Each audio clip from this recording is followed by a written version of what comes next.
All right. Next video.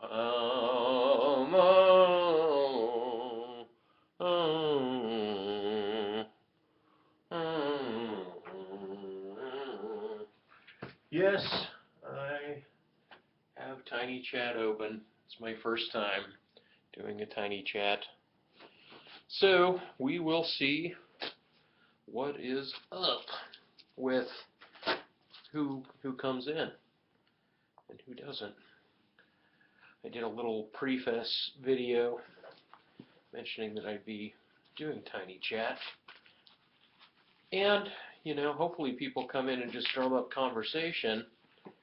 It's an open mic thing instead of push to talk, so that might be a little problematic. Who knows? Man,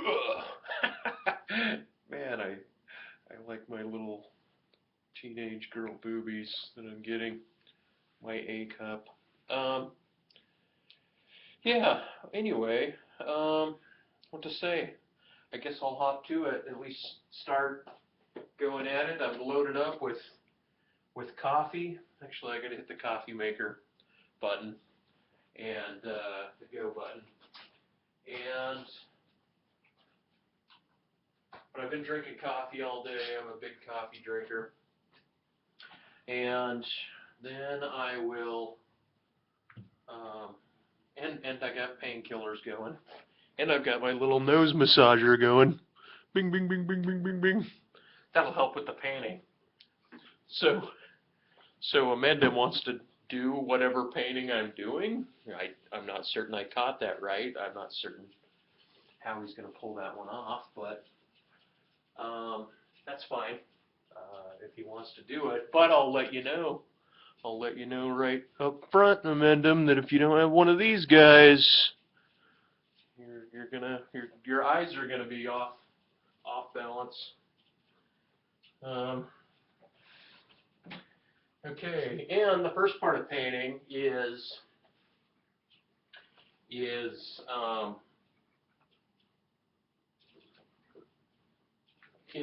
drawing it. So I'm just going to be going through the regular process that I go through when I,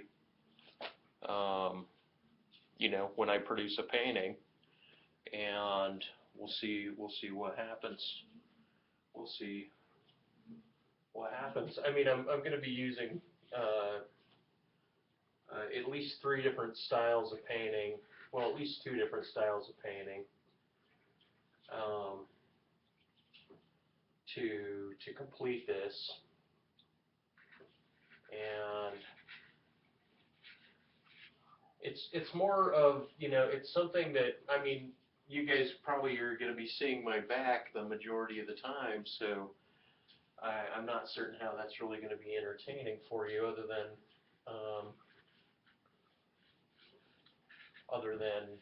at the end, hopefully I'll record, or I'll bring the camera up closer so you can see what it is I'm doing, and go from there. Yeah, so I watched Amendum. Apparently he's wanting to mock me by doing his own little painting. How dare him? No, I don't really consider him mocking me, but it's kind of interesting. And as everybody knows who knows Amendum, he's very stuck in his worldview about what reality is, how it works, how it's put together, what the limits of it are. And I'm kind of more and more a proponent of, you're a product of your thinking, more so than simply a product of your circumstance. And I'm not trying to deny circumstance. I'm just saying that people are more than just their circumstance.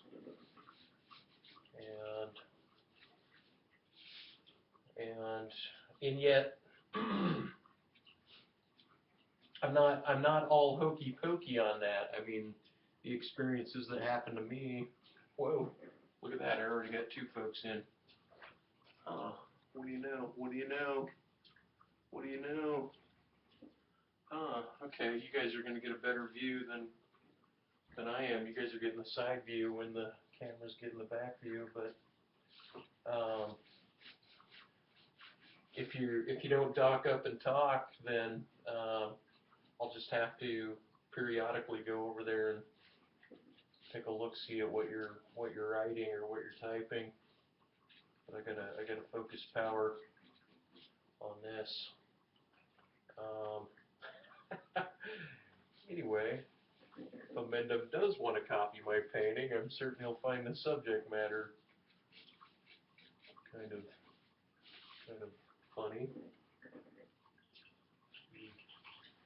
Doing, being as right out of the gate, I'm painting angels. Or will be painting angels. Oh yeah, coffee's brewing. Oh yeah, hey Kool-Aid. Doodly-doo. Nope. I got 1 guest in the guest room. That's how it is. That's how my chat rooms are. That's how my tiny chat is. It's one person showing, 2 people showing up, and 1 person lingering. That's fine. That's dandy. Try to make it interactive, but you know, you get what you get.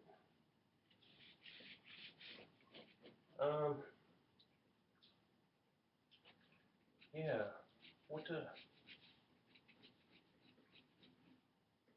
how to orient myself for a conversation, for a ramble, another ramble.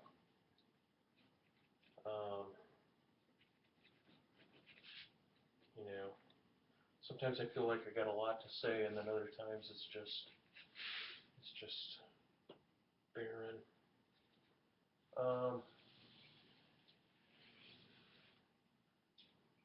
Okay, to sound completely off the wall, off target, out of line. Oh, excuse me while I get coffee.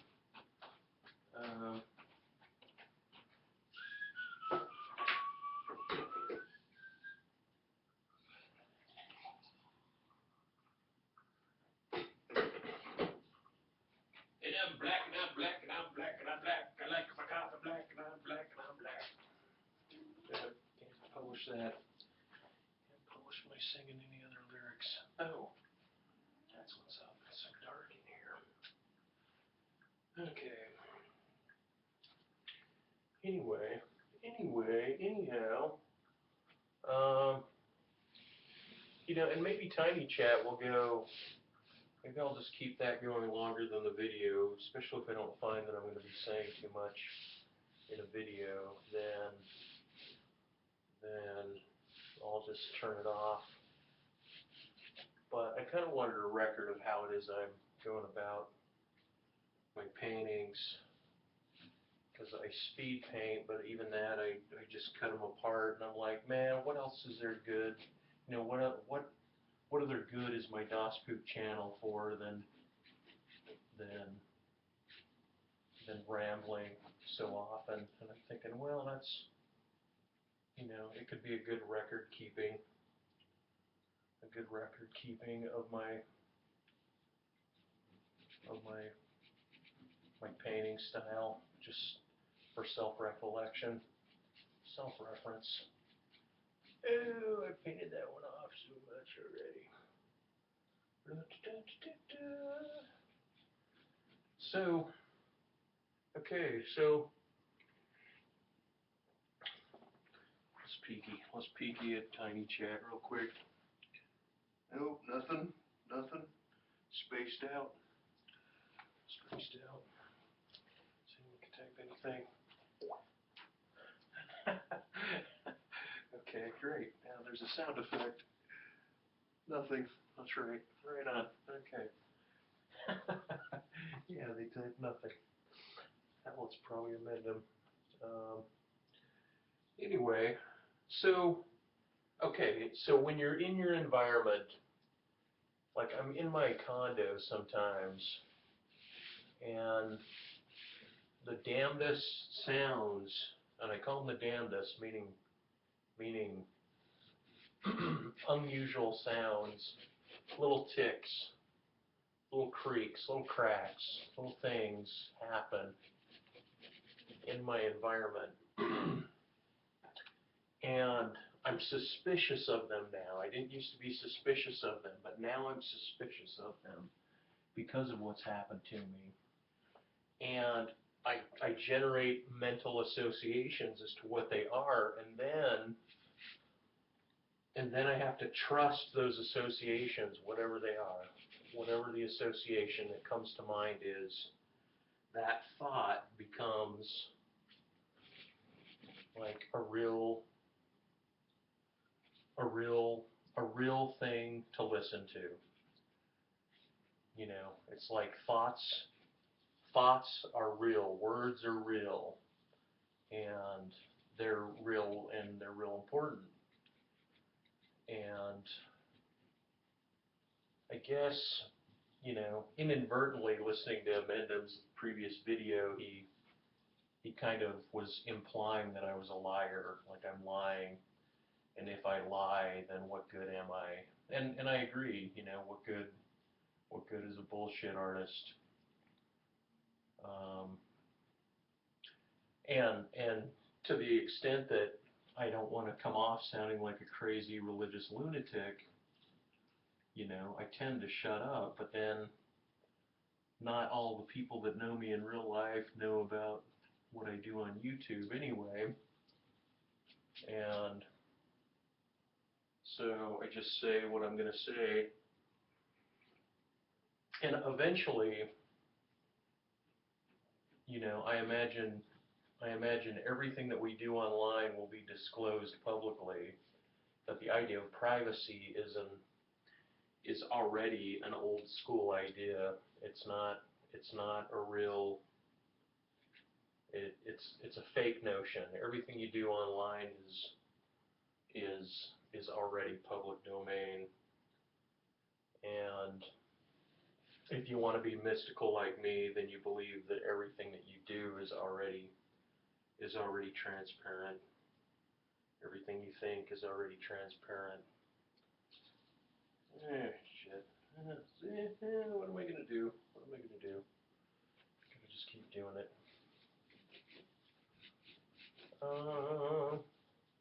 And so I guess I fall, you know, I'm guilty of reiterating myself, the same as anybody else that gets on line for too long. They might run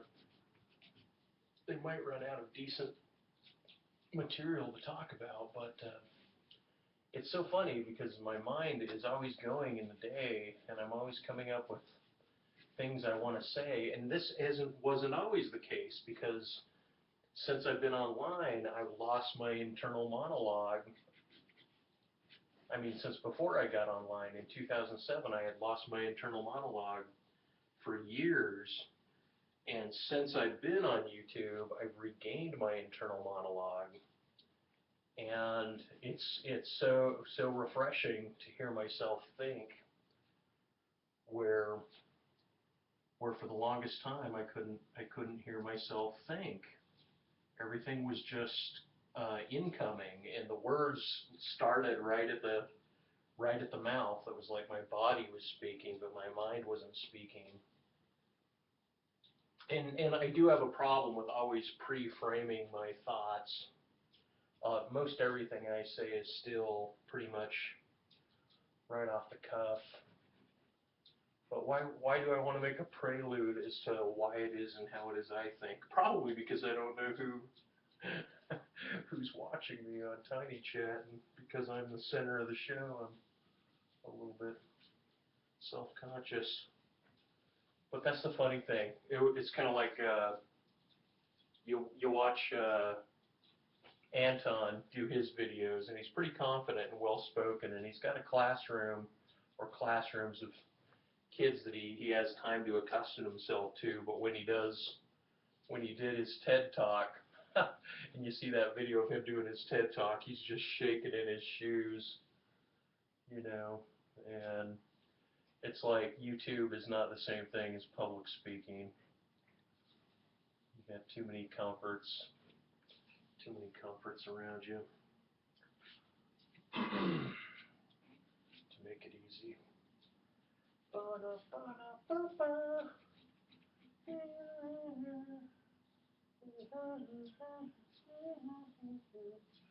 You know, and okay, so this last painting that I did, I didn't have much reference at all, and when I don't have reference, it turns out looking a little cartoony. And I'm nervous about this one because already out of the gate, I'm using a sketch that I sketched without reference as my reference, and just going from there. But what to say philosophically? Because I was like, I had it called painting, and then I wasn't getting any views on my YouTube videos, so I added the word philosophy to it. Thought that gave it a nice bump, but who knows? Who knows? Hang on. Let's see if they typed anything else. Let's go over here. Oh, yep. Oh, nobody's watching. If nobody's watching, then you can't see this girdle I'm wearing under my Superman outfit, right? Okay, so being a product of one's own thought, the life circumstance that you build around yourself, like I've taken loving situations in my past, situations where I was in love, and she was in love, and my family loved her, and her family loved me, and everything was great, and I just left it, I just sabotaged it, I just walked away from it for no good reason other than like trying to come to grips with how much was like communal care, how much was care about me and how much was care about me in a circumstance, which was a weird thing to try to parse apart. But I parsed it apart, and I did it on the bet that she would come back to me, which, I mean, now that I'm fat and out of my mind, and she's gone on to another relationship, there's not really any need to worry about that any longer. So, but my point being is, you take a channel like the Shaytards, right? Good LDS family with 5 kids, cutting the edge, so forth, and you compare them to me or Amanda or anybody else you want to compare them to, but 2 guys that essentially live by themselves alone in a cave, and it makes you wonder, you know, it makes you wonder what they do, what they've done to acquire, you know, the happy household, and not blame it on luck, but more like blame it on every step-by-step moment that you make in your day, every single thought that you have, everything that you do when you get up and you work on any event, how it is you're manufacturing and putting your life together from the most atomic of thoughts, the most atomic of means,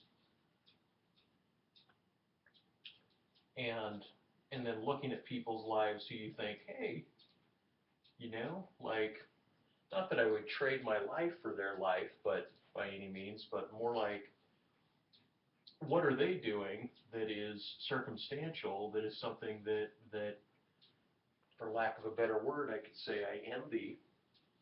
You know, that's something to think about.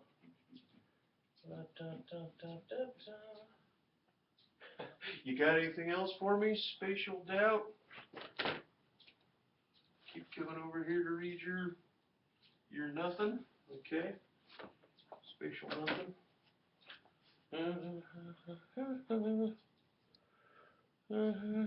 Okay, why don't I take you guys on a little tour so you can see what I'm doing. Oh my God, are you kidding me? It's 20 minutes. Oh man, and then you might not even be able to see it anyway. Okay, does that help? Can you even make that out? So if you're going to copy me, Gary, if you're going to copy me, you got to do a squatting angel. Somebody, he looks like he's getting ready to take a poop. So that's the start. I mean, okay, the secret to a good painting is a good underpainting. And it helps if you're fat, by the way. Some of the best painters I knew were fat. That's why I decided to put on weight. Get myself fat. Help me paint better. Of course, that's bullshit. Just crack myself up until I get another phone call. Oh yeah, so I was saying in the last video about how I disagreed with Alexander Bard because he's so much of a technocrat in terms of talking about how we're all enveloped in the internet. And I don't disagree. I mean, the internet's got us, but he, according to Thou Art That, he thinks the internet is man's form of inventing God, which I think is the case. But since I believe in mysticism and I believe in the supernatural, and I believe in complete transparency that's occurring all the time anyway, then it transcends whatever the notion is that we have about how things, is that going to work? About how the internet has us. It's like the universe already has us. The aliens, the gods already have us. That's what I think. So, and I feel sorry for, to be serious, watching my video, because I think my conclusions are outside of her liking also. You know, so many people give me so much credit and so much leeway, and then I just abuse it by saying such crazy shit. What do you think about it, huh? Huh? Spatial doubt? Spaced out? What do you think about the shit that I'm spewing? Maybe that's Objectia 99. Who knows? Who knows? Okay, how am I doing? I'm too far away. Okay, so after you start sketching a little bit, what you want to do is you want to stand back and get a good grip at it and kind of look at it and see, is it too big? Is it too small? Is it going right where you want it to go? I'm like, okay, not too shabby. All right. I heard a plop. That means there's text.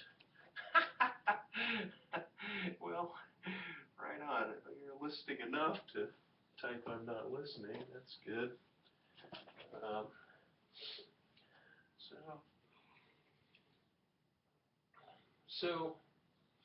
So I don't think because I can sit here and masturbatorily laugh at myself and spaced out that I'm actually generating a better outcome for myself, because it just also so happens if I get really like a literal biblical and literal sensualist about my own experiences, December 15th, 2013, I had a huge sensation of my soul's judgment, a sensation of Judgment Day upon my being. And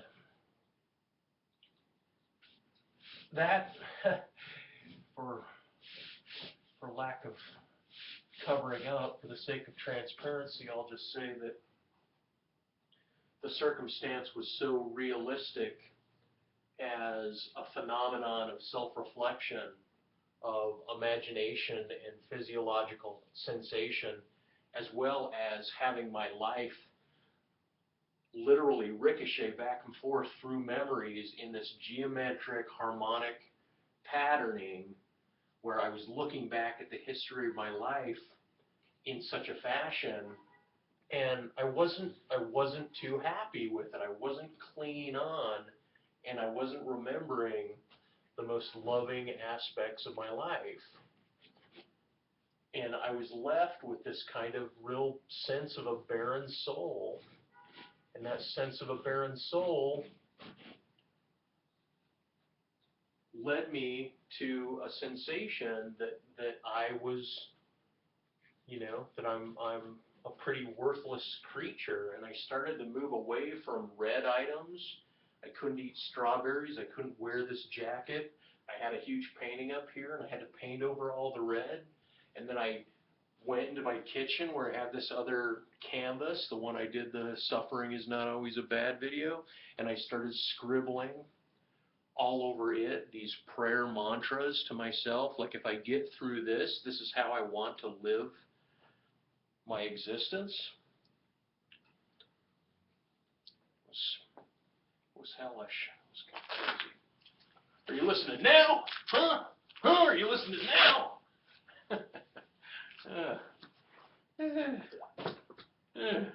Yeah, I thought so.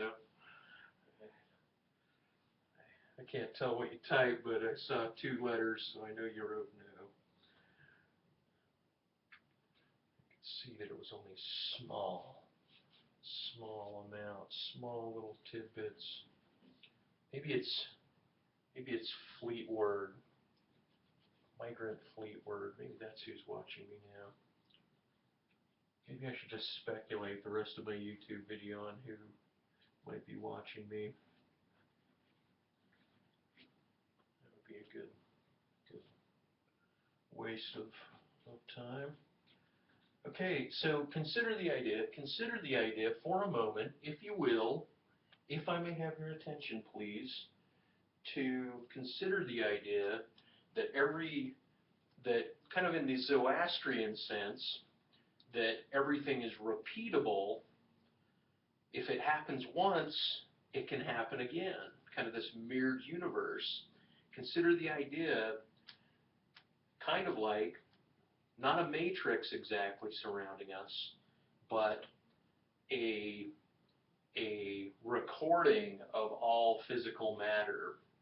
Like a photon is bouncing out of every single molecule and being read by some sort of insanely intelligent creature that we might grant godhood status to. Oops, there's a helicopter overhead, and you know what that means, folks. You know what that means. That means my position is being exacted by the gods. Yep, you might even be able to hear the hum. My position is being exacted by the gods as I speak. And coffee maker's sizzling. That means I'm in a red zone. That means I'm in a hot zone. I need to pay attention to my environment. I'll slowly teach young Jedis how to read their environment, as if they don't know, as if there's so many numbskulls out there, as if there's so many people that are caught up in some weird modality of thinking, some just base rationalism. They haven't escaped their rationalism. They haven't escaped their concrete view of the world yet. They haven't deconstructed and pulled themselves apart, tossed themselves out with the bathwater. Okay. Like I said, though, if you have a loving relationship already, and you're with somebody, and you got a nice job, and you got good things going for yourself, then don't listen to what it is I'm saying. Don't even try to listen to it, because you're already doing really well. It's kind of like listening to Zombie Picture Show, who has a family, he has a wife, he has a career, he's got all of these things well organized, and yet he's, and pardon me, but he's an atheist. And for whatever reason, to me, I'm not saying that atheists should be despot, But people who have their shit together and their life is really well organized, they're already following normative patterns, organizational patterns of thinking, and that, if you believe in a continuity of God through humanity, through the generations of time, that time occurred actually well before your birth, even though we're limited to the paradigm, or if you're limited to a solipsistic paradigm, that the universe starts when you started, or maybe just when you woke up this morning with memory implants. But if you're following the continuity of humanity and your life has these particular, for lack of a better word, blessings in it, then you're already bonded with God. You're already doing God's work, so to speak, meaning you're carrying the plow, you're towing the plow that I don't know Christ's line, but like, carry my weight, carry whatever the harness is that you put on oxen, carry my yoke, it is light, something like that. That's an echo of the people that get up and do a workaday job. They're laboring for the whole of humanity. And if you're not warring against culture, going out and shooting up movie theaters and trying to take down the government and doing all these things that kind of go against the all-seeing eye of the government, which some people think is just a ploy, right? Okay, hey, it's the pyramid on the back of the dollar. Oh, that's just a ploy by the government to make you believe that they are the all-seeing eye.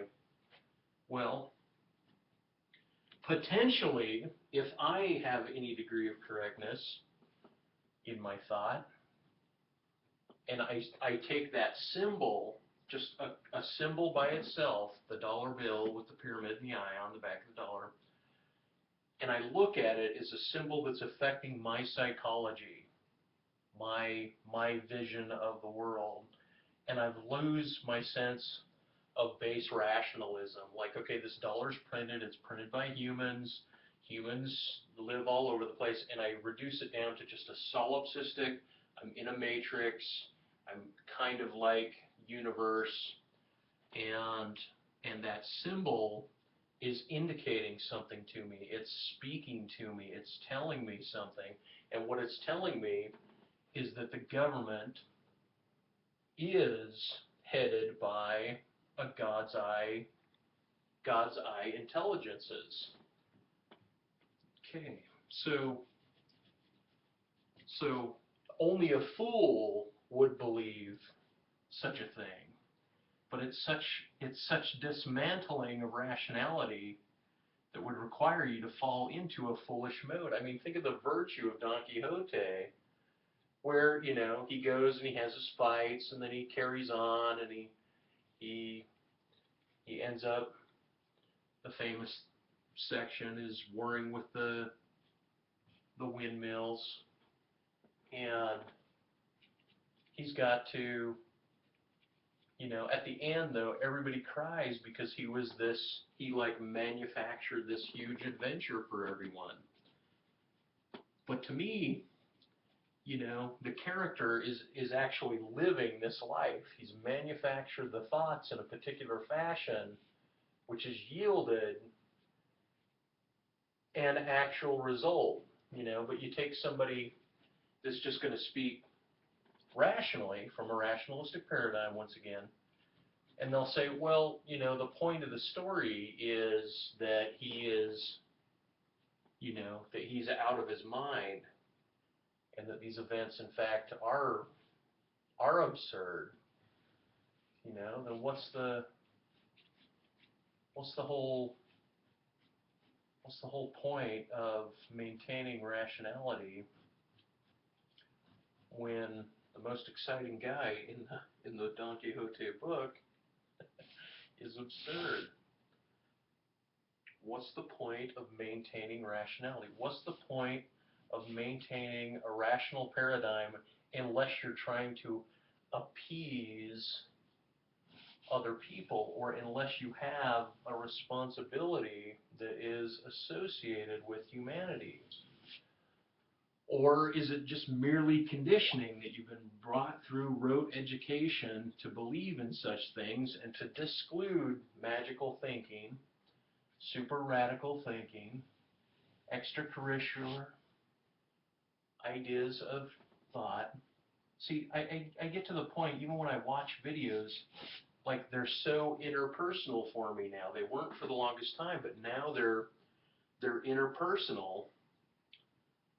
And it's as if they're not, you get this whole idea of deference. That's what I forgot to do. See, my plan before I started this whole painting project, the real subtext, the reason behind doing painting on the wall and recording it was that I was going to have another canvas over here that I have over here stapled to the wall so that when I am painting, I could draw philosophical diagrams. No, that's not the canvas either. It's this one. Oh, shit. Okay, well, there goes Spaced Out. Now I'm all alone, folks. That's all I got. That's all I got. You guys got a pregnant man. I've got philosophical yada yada. Doesn't matter. The YouTube video is what's most important. But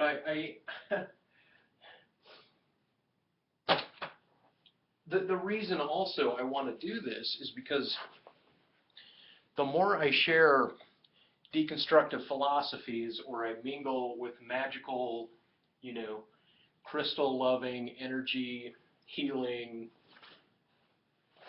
Reiki development, things that are peripheral lines of thinking and modalities of thought, the more I align with that, or the more I express this, it seems like the more I align with those possible modes of thinking. Now, it's not that I want to get too far away from rationality, because I need to be linked back to the grounded world, to the sane world also. But it's a desire for a sense of camaraderie or understanding, or a desire for a literalness, kind of like if you watched Gary's recent video, and see, it kind of sucks that he even made a video, because it's dragging me into referring to him in my video. But if you watch it, he makes a Freudian slip and says, "I'm going to hell." And then he qualifies it, and he says, "Well, not really. Or I am in the way in that the painting is going scawampus." Because what would it mean for Gary to say that Gary is going to hell? And for him to believe it,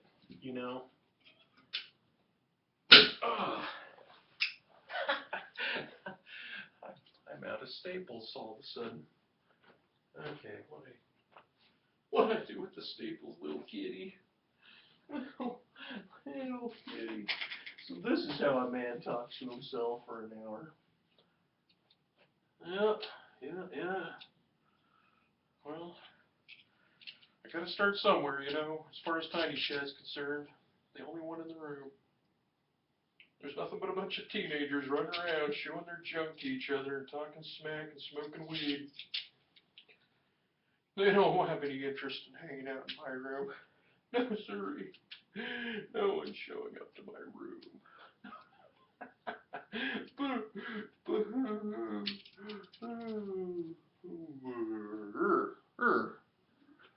Anyway, I love the friends I've gathered here on this thin raft. This thin raft.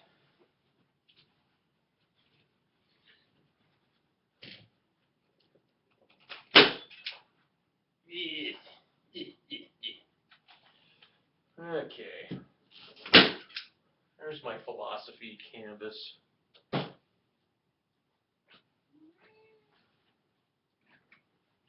For graphical things, because more, you know, people use graphs and graphics when they're illustrating ideas, hence the word illustrate, to shine and cast light upon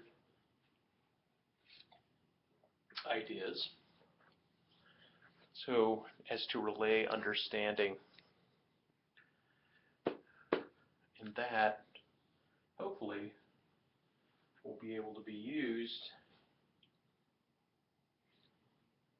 sometime during the process. So I don't have to pull out pen. I do have a marker here. Let's see. Oh, man, you guys can't see what I'm doing anyway. Maybe I'll hold off. Maybe I'll move the table closer. That's what I'll do. I'll move the table closer. I mean, what the hell? I'm drawing the center anyway. Even phrases like what the hell. I mean, think about that phrase. What the hell? I'm going to hell. Hell. Hell in a handbasket. I grew up in Utah. I didn't grow up Mormon, but I grew up around Mormons. They wouldn't even teach their kids to say the word hell. It was always H-E double toothpick. But my point is what first of all is in a name? What does a name mean? For whatever you can extrapolate symbolically, metaphorically, associatively out of a name, I wonder, you know, what are all of the associations that can be extracted out of a word? And then what are the patterns of our normative behavior as we move through the day that have us echoing negative thoughts? Kind of like Gary was all, you know, rough and tough and fuck this and fuck that and all over the place. And that way about people too, being, you know, really accusatory towards people, or laying a line of bullshit on them because he felt they were laying bullshit on him, so he was just more overt about it. But even that casting, that process, that negative words, not having civilized discourse, you know, yields a I thought I lost my pencil. Civilized discourse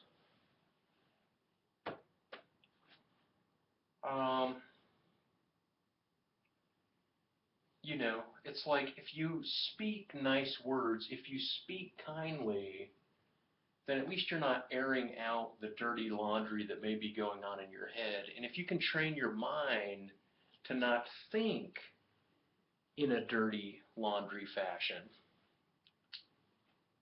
then you've mastered your relationship with language, meaning you've been able to temper certain addictive functions. By the way, I think not to bring up Gary again, but since he did do a long video on my behalf, it's instead of addiction, I think he should call it habituation. And I just went to this club called Habits, and it made me think, wow, I'd like to make a habit out of going to Habits. And I thought it wouldn't be an addiction, it would just be a habit, right? And so think about the difference between using addiction, which is almost like you're ensnared, you're entangled, you're grabbed and held and chained and bounded by something because you're addicted to it. But if you just have a habit, a normative behavior, a process, you know, it doesn't have that hook to it, and yet it's still the same behavior. It just doesn't have that hook to it, so you can walk out of it. And I guess the process here, even in painting, some of the process is to walk out of your current habits, whatever you're stuck on. You gotta be able to walk out of it. Okay. And I mean, it sucks to say, because as I'm trying to organize my life again, I still promote a dismantling of the very most rationally put together mode of thinking. The law of identity that defines logic, the law of contradiction, the law of excluded middle, the three laws that define logic, at some point you have to kick those on a descent.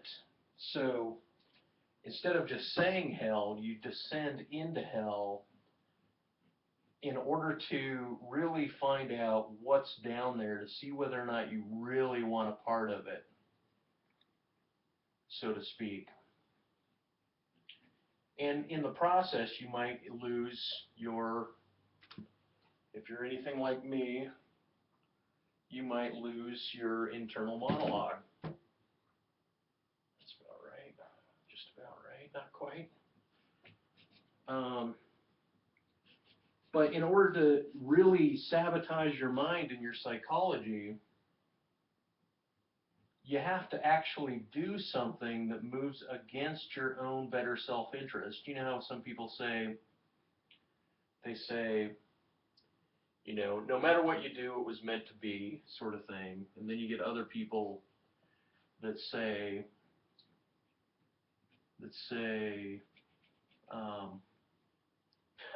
God, what am I getting at? What do they say? They say, sorry, I just noticed someone else came into the room. They say, well, you've decided everything in your life and you're the one that made all the decisions, so you must have always been trying to make the best decision. When I was once in a psych ward, one of the employees said, hey, Mike, do you think that people always move in their own self-best interest, their better self-interest? And I said, of course not. Of course not. When you flip over and you're sleeping at night, you're not moving in your better self-interest, you're just moving, and you can categorically note to yourself what is best and then come up with a contradiction and move in that contradiction. Okay, so here I am promoting a negative. Burning myself was a negative. Moving into negatives. Don't find the negative, move into the negative. Why move in the negative?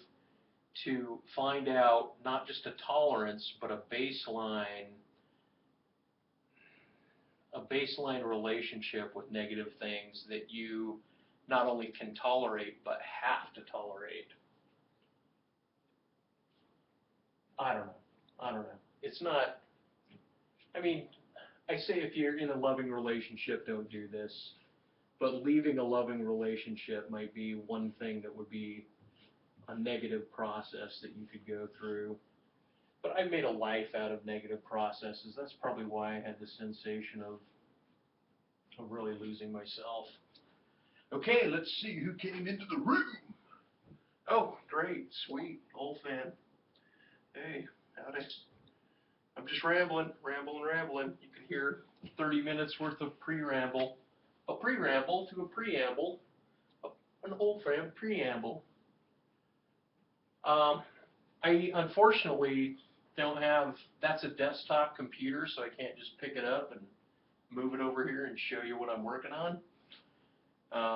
And what I'm noticing also is that the video, I don't know, I've gotten close. Holy shit. Did I say 30 minutes? It's been 50 minutes since I started this video.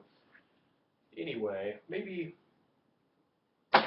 what I'll do, no, I'll just keep going. What the hell? I was thinking about just turning off the YouTube video and keeping the tiny chat going. Just because, the YouTube video is going to run out anyway at what? I don't know what kind of time you get, 2 hours, something like that. Who wants to make movie-long videos? Yeah, thanks. Do what's comfortable.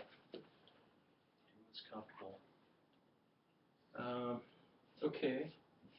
Well, what comes to mind? Okay. I'm I'm a godfather to a kid. Not This is a side note, old fan. I'm not talking to you, but I am just rambling for the video. I'm a godfather to a child, not because there was some Catholic tradition of being a godparent that I fell into, but because the woman was preparing herself to have an abortion. Her parents died, and her brother killed himself, and that was the entirety of her immediate family. And she was just ricocheting off the wall really heavily, and she got pregnant one day, and I talked her into having the kid. I'm like, feel your inner woman, your most expressive, dynamic woman. Of course, I didn't phrase it this way. I didn't say these exact things. I had more time to mull it over. But it was more or less this idea, not just I'm a creature with a uterus having a baby, but that I am a woman and women have children. So I wanted her to identify with that radiant kind of happy mother enzymes, hormones that start kicking in, and actually bring life into her life in lieu of all of her deaths that were going on in her family. So anyway, and partially I did that because it's such a weird relationship that I have now with her and her daughter, but I had raced to stop and convince an old girlfriend to not have an abortion, and I was too late by less than 5 minutes to her having the abortion. And that's always just eating me up in the inside. So when this happened to her, I went ahead and took liberties, and I became her godparent. Right on, right on. Yeah, no, I didn't know what you guys were talking about, you and Gary, about doing this. I saw his video. I've been kind of talking about it a little bit. And I mean, I guess this could be kind of Bob Rossi, but this is going to be, if I have my way, Amanda, it's going to, like, at the rate I'm going, drawing this and having to execute a wall-sized painting, it's going to be, this could take over a month easily to complete the project. And that's even if I'm just painting a little bit each day. So, I mean, I think it'd be great to have the camaraderie, even though I kind of felt like Gary was trying to steal my thunder for the idea by jumping in and doing a damn video. But, that's fine. I also felt kind of like I had the notion in my head before I clicked the subscription button, like, I wonder if I have any kind of responses to what I've just done, and sure enough, there's a whole damn video there to me. I mean, not to me, but relating to me. So that was pretty cool. That was pretty cool. Okay, how do we do this? Yeah, I got to figure out the details of this.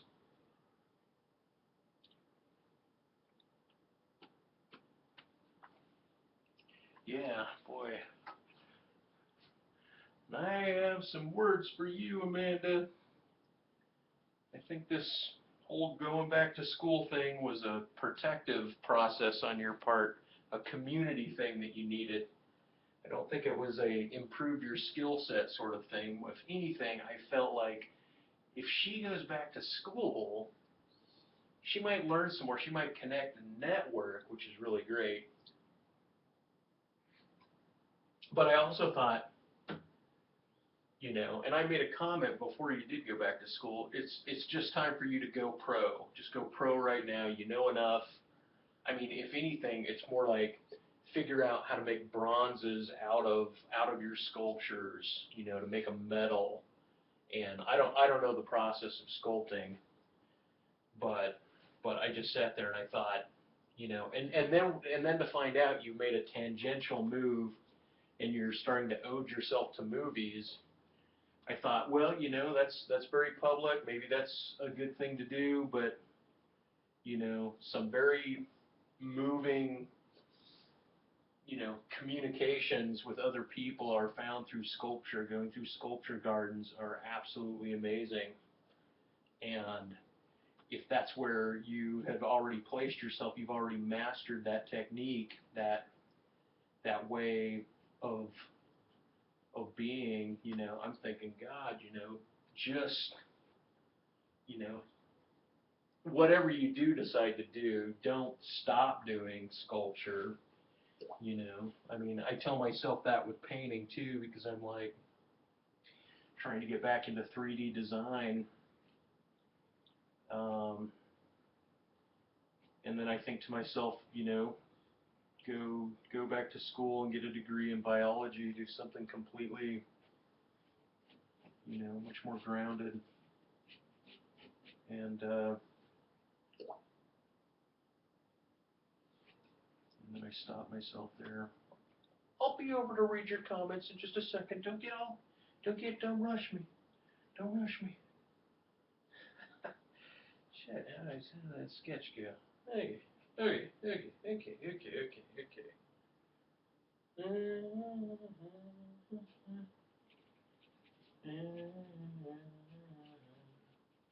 The only thing I was thinking about, Amanda, was that I probably shouldn't be using the Das Poop channel to do. Maybe I should be using your name, by the way. But Olfan is, for all those who didn't already know already, as if you don't open every video by saying it's Amanda,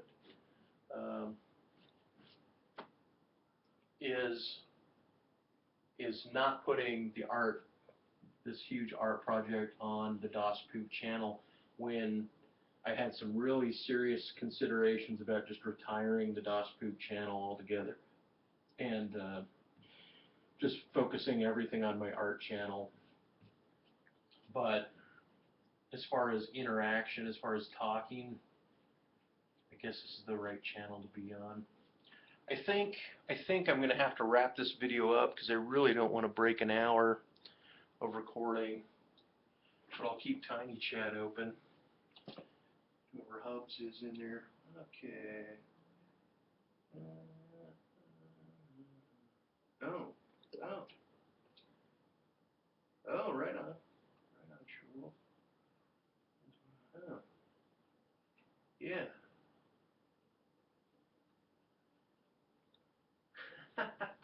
No, actually, if anything, I would want you to dock up and shoot the sheep shit with me. Same thing with you, Sherwolf. Okay. Well, I'm gonna wrap this up. I'll just do a close up once again, so you guys can see. I'm trying to do linked hands here, but I don't think the proportion is right. And it's kind of a, you know, a squatting angel with a sword.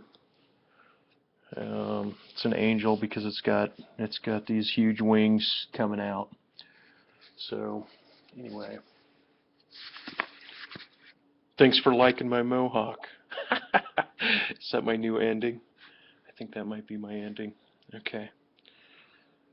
Anyway, did I mention I was fat? Did I mention I was fat, Amanda?